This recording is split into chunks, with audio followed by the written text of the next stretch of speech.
Hello everyone, welcome to my YouTube channel MP Study, a study group for mathematics, physics and English। आपको पता है कि हमारा physics का 1000 जो क्वेश्चंस का सेट चल रहा है उसका आपको पता है सेकंड वीडियो है। फर्स्ट वीडियो में हमने 10 से 15 कुछ क्वेश्चन किए थे टाइम कम होने के कारण। इसमें मैं 25-30 क्वेश्चन करूँगा, उसके साथ कुछ कंसेप्ट भी लेकर आऊँगा इस वीडियो में। तो वीडियो का एंड तक आप ज़रूर देखना। और यदि आपको मतलब आपके पास टाइम कम है तो आप वीडियो को थोड़ा फास्ट फॉरवर्ड करके, यहाँ पे आपको 3 डॉट दिख रहा होगा, उस 3 डॉट पे आप क्लिक करके यहाँ पे आपको फास्ट फॉरवर्ड का ऑप्शन मिल जाएगा। उस फास्ट फॉरवर्ड को करके आप 1.5 अपने हिसाब से करके देख लेना अगर आपके पास टाइम कम हो तो। लेकिन जो जितनी भी चीज़ें बताऊँगा बहुत ही अच्छी चीज़ें बताऊँगा जो एयरफोर्स के एग्ज़ाम में आने लायक है और आई हुई हैं। तो रोशनी का झुकाव, पहला क्वेश्चन है रोशनी का झुकाव जब वह कोने या दरार से होकर गुजरता है उसका कारण क्या है। तो आपको पता है कि जब किसी दरार से कोई रोशनी आती है ना तो उसका कारण क्या होता है, डिफ्रैक्शन, यानी जिसको बोलते हैं विवर्तन। अब हर जो लाइन में इसमें क्वेश्चन बन रहा है रिफ्रैक्शन यानी अपवर्तन पे क्वेश्चन बनता है। इसमें स्कैटरिंग ऑप्शन नहीं है जिसको प्रकीर्णन बोलते हैं, उस पर भी क्वेश्चन बनता है। इसमें टोटल इंटरनल रिफ्लेक्शन है, उस पर भी क्वेश्चन बन रहा है। तो सारों का मैं आपको बताऊं तो जो स्कैटरिंग, सबसे पहले अपन रिफ्लेक्शन की बात करें, अपवर्तन। तो अपवर्तन का जो बेसिक सा जो फंडा क्या होता है कि आपके पास कोई भी गिलास या फिर बाल्टी है ना, उसमें कोई भी छड़ होती है, लकड़ी होती है, कोई भी होती है, वो मुड़ी हुई दिखाई देती है। किसके कारण? अपवर्तन के कारण, रिफ्रैक्शन के कारण। कोई पानी में पड़ा हुआ नीचे सिक्का वो ऊपर उठा हुआ दिखाई देता है। किसके कारण? अपवर्तन के कारण। टोटल इंटरनल रिफ्लेक्शन किसके कारण होता है? उसके कारण हीरा चमकता हुआ दिखाई देता है। इसके साथ और इसमें क्या होता है, जो मिराज होती है, जो मृग तृष्णा होती है रेगिस्तान में, मतलब दूर में पानी आपको दिखाई देता है, वो किसके कारण होता है? मिराज के कारण होता है, टोटल इंटरनल रिफ्लेक्शन के कारण। ठीक है, नेक्स्ट क्वेश्चन की बात करें अपन, मैक्सवेल की इकाई है, मतलब मैक्सवेल किसकी इकाई है? तो आपको पता है मैक्सवेल है वो मैग्नेटिक फ्लक्स यानी चुंबकीय प्रवाह की इकाई है। ठीक है, उसके बाद में क्षमता मापी जाती है। जो क्षमता होती है, जो पावर होती है, वो किस में मापी जाती है? क्षमता बोलते हैं पावर। आपको देखने से लग रहा है वाट, जूल तो होगा नहीं क्योंकि जूल जूल तो होता है ऊर्जा। जूल बटा गुलाम भी नहीं होगा क्योंकि जूल बटा डब्ल्यू अपॉन क्यू होता है। और हाँ, यहाँ पे डब्ल्यू अपॉन क्यू है एक ऑप्शन, और एक है वाट। अब आपको इन दोनों में बताना है क्या होगा, क्योंकि जो डब्ल्यू अपॉन क्यू होता है वो ये जो आपका वाट वाट होता है इन दोनों का। तो आपको वाट इसमें आंसर, अप्रोप्रिएट आंसर होगा वो वाट होगा, जूल अपॉन कूलम नहीं होगा। तो जो क्षमता होती है, जो पावर होती है, वो शक्ति होती है, वो वाट में मापी जाती है। ठीक है, अब उसके बाद में आता है एक कागज़ के टुकड़े को और एक क्रिकेट की गेंद को समान ऊंचाई से फेंका जाता है तो किन स्थितियों में दोनों एक साथ पहुंचते हैं। तो कभी भी आपको पता हो तो कि जब कोई भी दो चीज़ें जिनका घनत्व सेम नहीं हो, द्रव्यमान सेम नहीं हो और उनका आयतन सेम नहीं हो, तभी वो कभी भी वो एक स्थान पे नहीं पहुंचेंगे। तो इसमें क्या पूछा है, एक स्थान पे कब पहुंचेंगे? उनका आयतन समान हो। क्या आयतन समान हुआ तब पहुंच सकते हैं? बिल्कुल नहीं। एक गलत। घनत्व समान हो तब भी नहीं हो सकता, तीनों चीज़ें एक साथ समान होनी चाहिए। और यदि तीनों चीज़ें एक साथ समान नहीं हो रही हैं, फिर भी अगर वो पहुंचना चाह रही हैं, तो वो किस में होनी चाहिए? वैक्यूम यानी निर्वात में। तो यदि ये दोनों, जो गेंद और जो कागज़ का टुकड़ा है, ये निर्वात में आपके गिराए जाते हैं, वैक्यूम में, तब वो एक साथ गिरेंगे, तब उसमें द्रव्यमान वगैरह का कुछ प्रभाव नहीं पड़ता है। अब घर्षण कोण और विश्राम कोण होते हैं। आपको पता है घर्षण कोण और विश्राम कोण एक दूसरे के होते हैं, बराबर होते हैं। ठीक है, उसके बाद में आते हैं, यदि दो द्रव्यमानों के बीच की दूरी दोगुनी हो जाती है तो उनके गुरुत्वाकर्षण का जो आकर्षण होता है वो क्या होगा? यानी यदि आपकी दो द्रव्यमान है, उनके बीच की दूरी यानी m1 एंड m2 के बीच की दूरी आपकी पहले r थी वो 2r हो गई, तो आपको क्या बताना है? आपको गुरुत्वाकर्षण यानी जो बाद में F आएगा वो बताना है। तो आपको पता है F बराबर क्या होता है? g m1 m2 upon r²।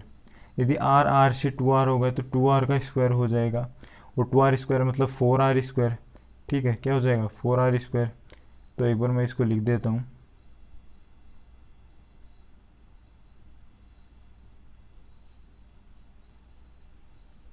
हाँ, तो यहाँ पे 4r² आएगा। तो इतना तो पहले था ही, 1/4 आएगा, तो 1/4 यानी बिकम्स 4 टाइम्स, तिमाही से कम, सॉरी तिमाही नहीं, यहाँ पे क्वार्टर, इट रिड्यूस टू 1/4, तो ऑप्शन डी आ जाएगा। हिंदी में गलत लिखा हुआ है, इसको ये होगा 1/4 होगा, चतुर्थ। ठीक है, आपको कंसेप्ट क्लियर होना चाहिए, बाकी आपका आंसर कुछ भी है सही है, राइट ही आंसर आएगा आपका। पृथ्वी की सतह से पलायन वेग किस पर निर्भर नहीं करता है, पूछा है। तो आपको पता है कि जो पलायन वेग होता है वो मास ऑफ अर्थ के द्रव्यमान पे निर्भर करता है, यानी पृथ्वी के द्रव्यमान पे। वैल्यू ऑफ जी पे भी निर्भर करता है, रेडियस ऑफ यानी पृथ्वी की त्रिज्या पे भी निर्भर करता है, लेकिन जो किसी भी वस्तु की बॉडी पे निर्भर नहीं करता है। ये नहीं होता है कि 50 किलो के व्यक्ति के लिए तो पलायन वेग यानी 50 किलो के किसी भी द्रव्यमान के लिए तो पलायन वेग कुछ और है, और 60 किलो के लिए कुछ और है, 100 किलो के लिए कुछ और है। ऐसा कुछ भी नहीं है, सबके लिए सेम होता है, जो कितना होता है 11.2 किलोमीटर पर सेकेंड। समझ में आपको बातें? तो देखने से आपको आंसर पता चल रहा, नहीं पता चल रहा क्या? आगे क्वेश्चन आता है 8 नंबर का। ऊपरी वायुमंडल में एक अंतरिक्ष यात्री महसूस करता है extremely hot, slightly hotter, extremely cool, slightly cooler. तो ये एकदम मतलब बेसिक सा क्वेश्चन है, आपको याद ही रखना पड़ेगा ये हमेशा। तो इसमें क्या आएगा, एक्सट्रीमली कूल, यानी बेहद शांत वातावरण वह महसूस करता है। ऐसा किस कारण होता है? क्योंकि ऊपर होता है वो प्रेशर क्या होता है, ज़्यादा रहता है। मनुष्य की आँख पर मनुष्य की रेटिना पर छवि बनती है। अब आपको पता तो है कि रेटिना होता है, आपको डायरेक्ट क्वेश्चन ये भी पूछ सकता है कि जो मतलब प्रतिबिंब का निर्माण कहाँ पे होता है आँख में, वो होता है रेटिना पे। कैसा बनता है वो, रियल और इन्वर्टेड बनता है। तो इसमें देखो अप्रत्यक्ष और उल्टी, यानी वर्चुअल। अप्रत्यक्ष यानी जिसको क्या बोलते हैं, रियल को वास्तविक बोलते हैं, और इसको बोलते हैं आभासी। तो आभासी तो बनेगा नहीं, इसमें आएगा COD में आपको ना तो वास्तविक बनता है, वास्तविक और सीधा, वास्तविक और उल्टा। तो वास्तविक और उल्टा बनता है, ऑप्शन डी इसमें करेक्ट होगा। मनुष्य की जो आँख की जो रेटिना उस पर क्या होगा, जो रियल एंड इन्वर्टेड बनता है, वास्तविक तथा उल्टी। उसके बाद में आता है भारत में बिजली आपूर्ति रेखाओं में किस पैरामीटर को स्थिर कहा जाता है। तो बहुत ही अच्छा क्वेश्चन है। इसमें फ्रिक्वेंसी होती है ना, वोल्टेज होती है वो आपकी वेरी करती है, इसके साथ आपकी जो करंट होता है वो आपको वेरी करता है, और पावर भी आपकी वेरी करती है। लेकिन जो फ्रिक्वेंसी होती है ना, वो आपकी मतलब इस पैरामीटर को आपको क्या किया जाता है, कांस्टेंट रखा जाता है। अब बर्फ़ पिघलती है तो अब क्या होता है, बर्फ़ पिघलती है तो अब आपको होता है जो वाटर होता है ना, पानी के लिए अलग होता है, बर्फ़ के लिए अलग होता है। इसमें तो आपका आयतन घटेगा, ठीक है, बर्फ़ पिघलेगी तो वो जो वॉल्यूम होगा वो डिक्रीज होगा। लेकिन जो आपका पानी के लिए अगर अपन बात करें तो पानी का जो मतलब बर्फ़ पिघलेगी पहले, ठीक है, पिघलने के बाद में वो पानी बनेगी, पानी बनने के बाद में जो उसका आयतन है ना वो फिर से बढ़ेगा। तो ये आप इसे याद रखिए, जो आयतन की बात जब भी की जाती है ना, तो V आयतन को V से लिखा जाता है, तब पहले घटता है। इसको आप देखना एक बार, पहले घट रहा है फिर बढ़ रहा है, पहले घट रहा है फिर बढ़ रहा है। तो V से आप देख सकते हैं कि जो बर्फ़ का आयतन होता है ना, इसमें वो ऑप्शन है नहीं। अगर वो ऑप्शन होता पहले घटता फिर बढ़ता, तो वो अपन बोलते हैं, वो अपन टिक करते, लेकिन इसमें वो ऑप्शन है नहीं। तो अगर आपके पास वो ऑप्शन दिखे ना, तो पहले, इसमें मैं दूसरे पेन से बताऊँ आपको, पहले घटता है फिर बढ़ता है। V के साइन से आपको पता चल रहा है V क्या है, यहाँ पे V इस प्रकार से लिखा जाता है। तो इसमें पहले घट रहा है और फिर बढ़ रहा है, ठीक है, पहले घट रहा है फिर बढ़ रहा है। तो इसमें आंसर अभी तो बी करना आपको, लेकिन अगर आपके पास वो ऑप्शन आए जो मैंने अभी बताया है, पहले घटना और फिर बढ़ना, तो आप पहले वो करना, ठीक है। स्टेप डाउन ट्रांसफार्मर में AC उत्पादन होता है, तो जो अल्टरनेटिंग करंट होता है ना, वो किससे अधिक होता है? तो इनपुट करंट से क्या होता है, अधिक होता है। इनपुट करंट से कम होता है, इनपुट करंट के बराबर होता है, और इनपुट वोल्टेज से अधिक वोल्टेज होता है। तो इसमें जो आपका स्टेप डाउन होता है ना, उसमें इनपुट करंट से अधिक करंट होता है वो, क्योंकि इसमें वोल्टेज होता है वो कम होता है, लेकिन जो धारा होती है ना वो अधिक होती है। हाँ, उसके बाद में आता है कि गहरी समुद्री मछलियों को समुद्र की सतह पर लाया जाता है तो उनके शरीर फट जाते हैं। ऐसा इसलिए होता है क्योंकि उनके शरीर में रक्त से प्रवाहित होता है। तो क्या है कि जब आप गहरी समुद्री मछलियों को यदि समुद्री सतह पे लाओगे ना, तब एक बात तो उससे उनका शरीर फट जाएगा। क्यों? मतलब उनकी ये तो पता है कि उनकी मृत्यु तो हो जाएगी, लेकिन क्यों होती है? क्योंकि जो बाहर अगर आप लाओगे तब उसका दाब क्या होगा? दाब पे बेसिक सी बात है, दाब के कारण होता है। तो इसमें आपको गति वाला तो हटा ही देना है। अब बी और डी में आपको क्या पता चलेगा कि दाब उच्च होगा निम्न होगा? तब आपको एक सीधी सी बात ये पता होती है कि कोई भी चीज़ होती है ना, प्राकृतिक घटनाएं, वो उच्च दाब से निम्न दाब की ओर बहती हैं। जैसे पानी होता है उच्च दाब से निम्न दाब की ओर। अब उच्च दाब क्या होता है? जैसे पानी ऊपर से नीचे की ओर बहता है, तो ऊपर से नीचे की ओर बह रहा है, इसका क्या कारण है? क्योंकि ऊपर क्या है? उच्च दाब, नीचे क्या है? निम्न दाब। पता चल गया आपको बात? ऊपर हमेशा उच्च होता है, नीचे हमेशा निम्न होता है, ये समझ लीजिए आप।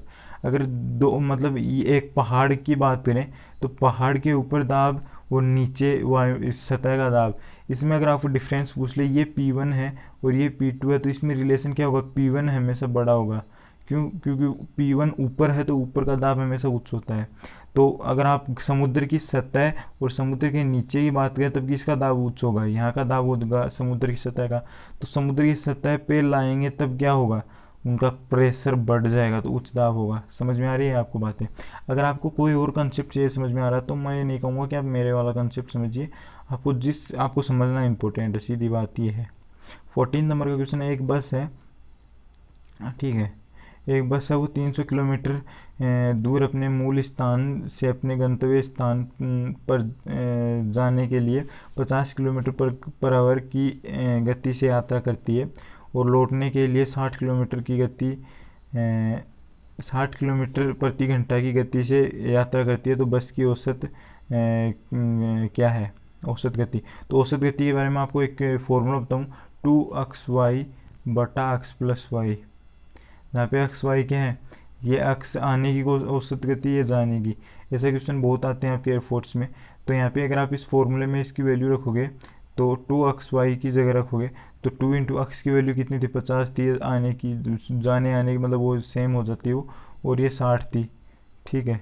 50 इंटू 60 बटे 50 प्लस 60, ये करोगे तो आपका आंसर आ जाएगा। तो ये करने पर आंसर कौन सा आएगा आपका? सी ऑप्शन आएगा, आप चेक कर लेना। अभी कैलकुलेशन वाला पार्ट मैं भी ऑफ कर रहा हूँ एक बार। एक उपकरण जिसका उपयोग हमारे सीसीटीवी सेट, रेडियो सेट में इलेक्ट्रिक चार्ज को स्टोर करने में किया जाता है। तो इसका आंसर क्या होगा? प्रतिरोधक, इंडक्टर, कंडक्टर, कैपेसिटर। तो कैपेसिटर होता है ना, उसका प्रयोग किया जाता है इसमें। आप इस चीज़ को याद रख लीजिए। जो आपके टीवी सेट और कंप्यूटर होते हैं ना, उनका इलेक्ट्रिक चार्ज को स्टोर करने के लिए कैपेसिटर का यूज किया जाता है। कैपेसिटर होता है ना, उसकी सहायता से आप इलेक्ट्रिक चार्ज को स्टोर कर सकते हैं। और आगे वाला क्वेश्चन एक फिर से रटने वाला क्वेश्चन है, स्याही के प्रवाह के लिए गुरुत्वाकर्षण के अतिरिक्त किस प्रकार की कलम केशिका का उपयोग किया जाता है? तो फाउंटेन पेन का उपयोग किया जाता है, ठीक है। अब आगे क्वेश्चन है, इसमें थोड़ा सा कटा फटा है, इसको आप ध्यान से देखिएगा। समायतनिक एक प्रक्रिया है जिसमें मुक्त विस्तार होता है। तो आपको पता है इसमें ऑप्शन सी इसमें करेक्ट होगा। मैं बाकी ऑप्शन पढ़ दूँ क्यों? क्योंकि आपको मैं समझा देता हूँ। कार्य प्रणाली द्वारा कोई भी यांत्रिक कार्य नहीं किया जाता है। आपको पता है डब्ल्यू क्या होता है? P D V. अब समायतनिक क्या है? जिसमें आयतन समान हो, तब आयतन समान होगा तब जो डी वी होगा वो क्या होगा?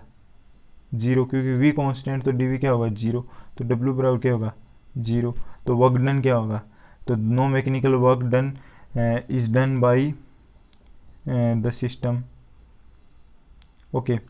अब यदि 1 kg के द्रव्यमान की वस्तु को 1 न्यूटन के बल के अधीन किया जाता तब वस्तु, इसमें देखो समझ में नहीं आ रहा है, तो वस्तु के साथ चलती है, ठीक है। तब आपको इन चारों में से ऑप्शन बताना है। 1 मीटर पर सेकंड की गति से, 1 किलोमीटर पर सेकंड की गति से, 1 मीटर पर स्क्वायर के त्वरण से, या फिर 10 मीटर पर सेकंड के स्क्वायर के त्वरण से। तब आपको ऐसा कभी क्वेश्चन पूछना है तो ए बराबर क्या करना, आपको एम ए लगा देना है। अब एम क्या है? 1 kg। ए क्या है आपको मतलब देख लेना, आपको क्या आएगा? एफ क्या है? 1 न्यूटन। तो ए की वैल्यू क्या आएगी यहाँ पे? 1 मीटर पर सेकंड स्क्वायर। तो ऑप्शन सी है वो एकदम करेक्ट हो जाता है। एन एक्सेलरेशन ऑफ 1 मीटर पर सेकंड स्क्वायर। यह है 19th क्वेश्चन अपन स्टार्ट कर रहे हैं। एक आदमी हाँ, बहुत ही अच्छा क्वेश्चन आता है फिर से, और ऐसे ही क्वेश्चन आपके ट्रिकी क्वेश्चन आते हैं एग्जाम में। एक आदमी द्वारा जमीन पर डाला गया दबाव सबसे अधिक तब होता है जब, तो आपको पता है दबाव क्या होता है, P बराबर F/A। अब ए जब मिनिमम होगा, ए कम से कम होगा, तब पी क्या होगा, ज़्यादा होगा, और पी एफ ज़्यादा होगा तब भी पी ज़्यादा होगा। लेकिन एफ की बात नहीं, इसमें क्या है, उसके व्यक्ति के अलग अलग मतलब कि वह किस स्थिति में रहे तब होगा। तब आपके पास क्या है यहाँ पे, ए के बारे में बता, तो एक कम कब से सबसे कम किस में होगा, तो ज़मीन पर लेटता है, और एक पैर की उंगली के बल पर खड़ा होता है। जब दोनों पैर सपाट मतलब सपाट पैरों के साथ खड़ा होता है, उपरोक्त में सभी दबाव एक ही हैं। तो डी ऑप्शन तो कैंसिल हो गया, क्योंकि सब में जो एरिया है, जो उसका एरिया, उसका जो मतलब कोई आदमी है उसका जो एरिया है ना, वो सब में अलग अलग है, तो जो दाब होगा वो भी अलग अलग आएगा। और इसमें क्या है, ज़मीन लेटता है तब तो सबसे ज़्यादा आएगा, सबसे कम आएगा दाब। और पैरों पर खड़ा होता है और एक अंगुली के बल पर, तो इसमें बी ऑप्शन करेक्ट होगा, क्योंकि अंगुली के बल पर खड़ा होगा ना, तब उसका जो एरिया है ना वो सबसे कम होगा, और एरिया सबसे कम होगा तो दाब सबसे ज़्यादा होगा। ठीक है। चलती ट्रेन में एक यात्री 5 रुपये का सिक्का उछालता है, यदि सिक्का हाँ, ये अच्छा क्वेश्चन है, मैं आपके लिए लेके मतलब आपके लिए रख रहा हूँ ये क्वेश्चन। आप कहीं से भी इसको या फिर अपने दिमाग से इसको सोल्व कीजिएगा और कमेंट बॉक्स में कमेंट करके बताइएगा। और क्वेश्चन नंबर मैं बता देता हूँ, इसका 20 नंबर का क्वेश्चन है, 20 नंबर का क्वेश्चन है। 20 नंबर के क्वेश्चन का आप आंसर बताइएगा। आप कमेंट बॉक्स में 20 फिर 20 फिर डॉट या फिर कुछ भी लगा के आप ए है, बी है, सी है या फिर डी है, कुछ भी कमेंट करिएगा, ठीक है। हाँ, ये आपके लिए क्वेश्चन है, बहुत ही अच्छा क्वेश्चन है। अब आगे कुछ थ्योरेटिकल बातें मैं आपको बताने वाला हूँ। आदर्श गैस के बारे में सबसे अच्छी बात यह आती है कि प्रत्येक गैस होती है ना, वो आदर्श गैस की भांति व्यवहार कर सकती है। कब कर सकती है, जब उसका दाब कम होता है और टेम्परेचर हाई होता है। इसको क्या बोल सकते हैं आप, उच्च दाब नहीं सॉरी निम्न दाब उच्च ताप, ठीक है। क्या है, एक बार फिर से देखिएगा, प्रत्येक गैस आदर्श गैस के समान व्यवहार कर सकती है। कब कर सकती है, जब उसका दाब होगा वो निम्नतम होगा और जो ताप होगा वो उच्चतम होगा। तो उ उच्चतम ताप, निम्नतम दाब, उतानिदा, इस हिसाब से आप समझ सकते हैं, उतानिदा उच्च ताप निम्न दाब, ठीक है। इस हिसाब से आप समझ सकते हैं, वो बढ़ा के अपने हिसाब से जिस प्रकार से आप याद रखना चाहें। यदि R1 व R2 के दो चालक गोलों टी पृष्ठों पर आवेश के पृष्ठ घनत्व हैं, तो पृष्ठों के विद्युत क्षेत्र की तीव्रताओं का अनुपात क्या होगा। तो आपको पता है कि E का फॉर्मूला क्या होता है, sigma upon epsilon not, sigma upon epsilon not. यदि आपको कहा है कि पृष्ठों का आवेश घनत्व समान है, ठीक है, तो समान है, तो सिग्मा यदि इक्वल है तो सिग्मा सेम होगा दोनों का, एप्सिलॉन दोनों के लिए सेम है, तो उनके विद्युत क्षेत्र की तीव्रताओं का अनुपात क्या होगा, दोनों ई होंगी, सेम होंगी दोनों, तो 1:1 आएगा। ऑप्शन डी इसमें करेक्ट आंसर हो जाएगा। इजी सी चीज़ है इसमें। आगे आता है कि एक गेंद की कुल गतिज ऊर्जा ई है, क्षैतिज से यदि 45 डिग्री पर फेंकी जाती है, तो उड़ान के दौरान उच्चतम बिंदु पर गतिज ऊर्जा क्या होगी। फिर से एक अच्छा क्वेश्चन आता है, आप एक बार क्वेश्चन को ध्यान से पढ़ लीजिए, मैं यहाँ पे आपको समझाने की कोशिश करूँगा इसमें कि यहाँ पे कोई मतलब ये 45 डिग्री के एंगल पे कोई जो गेंद है उसको अपन उछाल रहे हैं, तो 45 डिग्री के एंगल से अगर उछलेगी तो वो किस प्रकार से जाएगी, इस प्रकार से उसका मतलब एक तरह से उसका पथ होगा। अब ये 45 डिग्री का एंगल है, इसका मैक्सिमम जो हाइट है मैक्सिमम यहाँ तक जाएगी। अब इसका आपको पता है कि एक बार मैं आपको यहाँ पे समझाता हूँ, 45 डिग्री है तो या फिर थीटा मान लीजिए इसको, ये वी से जा रही है, तो इसके दो कंपोनेंट होंगे, दो घटक होंगे, एक तो होगा वी कोस थीटा, एक होगा वी साइन थीटा, ठीक है। अब ये तो क्या होगा, वी कोस थीटा, ये वी साइन थीटा। अब मैं इसको रफ कर लेता हूँ।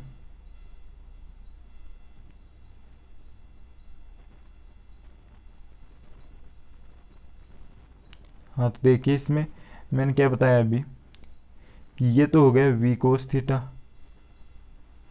ये हो गया वी साइन थीटा। अब यहाँ पे जो हाईएस्ट है इसमें वी साइन थीटा तो क्या हो जाएगा, जीरो हो जाएगा, क्योंकि ऊपर तो अब कोई वो बॉल ऊपर तो अब उसका वेग होगा नहीं। अब उसका वेग किधर होगा, सामने होगा, तो वी साइन थीटा जो कंपोनेंट है वो इसमें एक्टिव रहेगा। समझ में आया आपको बातें।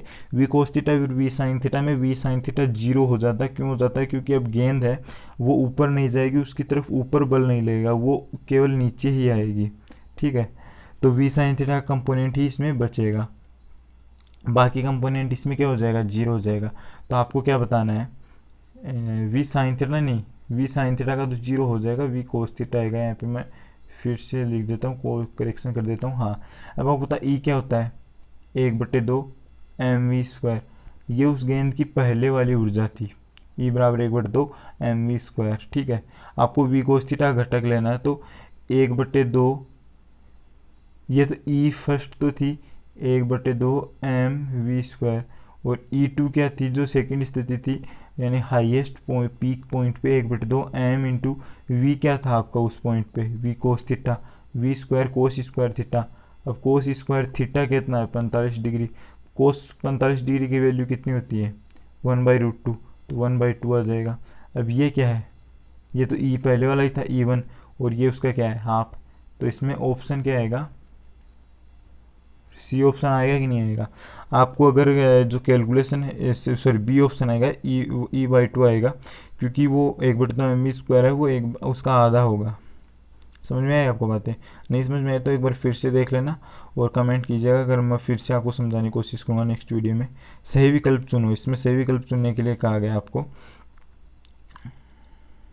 हाँ, तो बहुत ही अच्छा क्वेश्चन, आप इस क्वेश्चन को एक बार नोट डाउन कर लीजिए। मैं आपको एक ब्लैंक पेज पे इसको सोल्व करके बता रहा हूँ।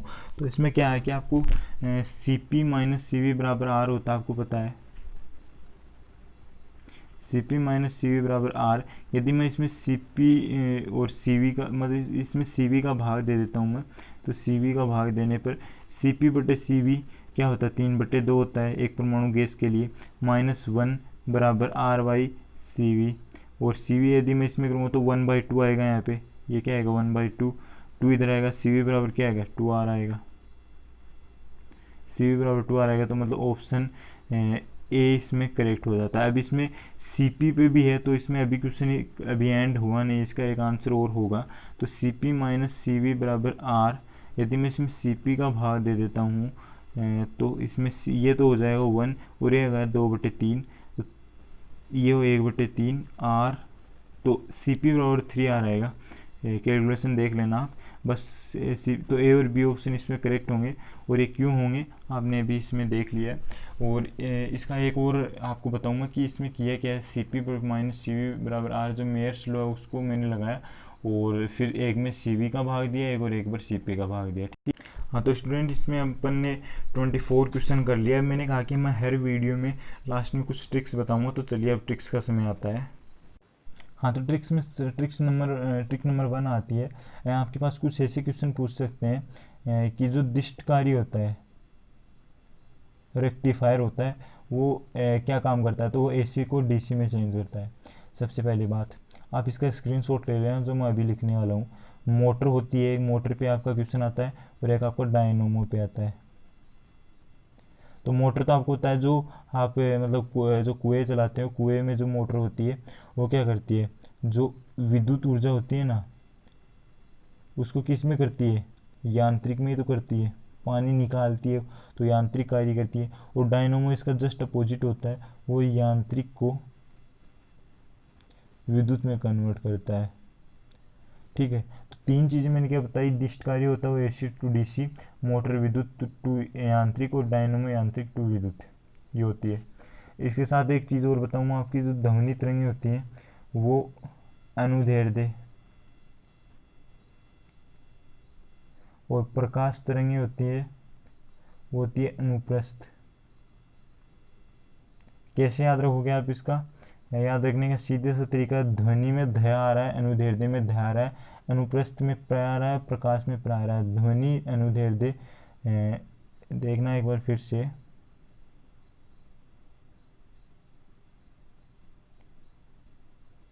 ध्वनि अनुदैर्ध्य प्रकाश अनुप्रस्थ। ठीक है, इस प्रकार से आपको याद रख लेना है। इसके साथ एक चीज़ और बताऊँ आपको, जो हाइड्रोजन बम होते हैं वो और जो परमाणु बम होता है, इसमें एक डिफरेंस होता है। परमाणु बम, जो हाइड्रोजन बम होता है वो सलियन पे आता है, नाभिकीय सलियन, और ये होता है विखंडन पे कार्य करता है। तो आपका क्वेश्चन पूछ सकता है, हाइड्रोजन बम होता है सलियन पे, नाभिकीय सलियन, और परमाणु बम होता है नाभिकीय विखंडन पे। तो अपना इसमें 1000 क्वेश्चन की सीरीज़ है, इसका सेकंड लेक्चर अभी समाप्त हो चुका है। आगे का थर्ड लेक्चर देख लीजिएगा, और वीडियो की डिस्क्रिप्शन में मैं पूरा आपको प्लेलिस्ट बना दूंगा। तो thank you for watching video.